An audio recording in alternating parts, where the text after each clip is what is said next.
shooting? Yep. All right, we're gonna shoot another 5 rounds out of this Smith & Wesson. So here we go.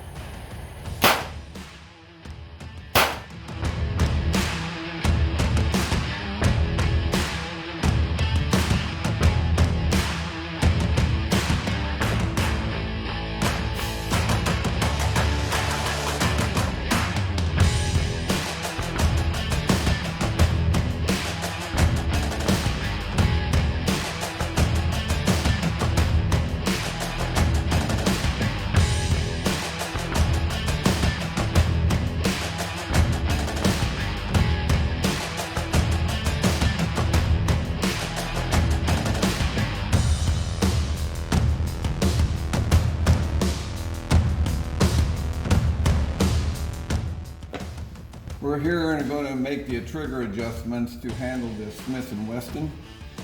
You place the insert into the cavity, and normally when you're getting ready to shoot, you'll take this bolt and you'll put it in this slot here and another one here, and that's just to hold the insert inside there. Now we're going to show you what you have to do in regards to going from pistol to pistol. You'll notice the trigger bar is actually touching the trigger.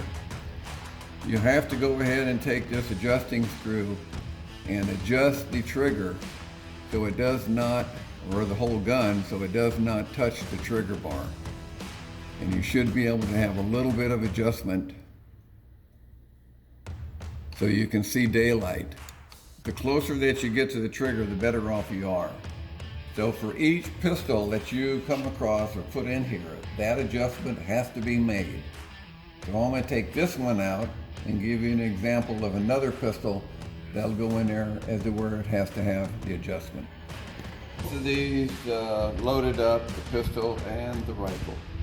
So right now we're going to shoot the pistol and run through the clip. I think we got 10 rounds in there.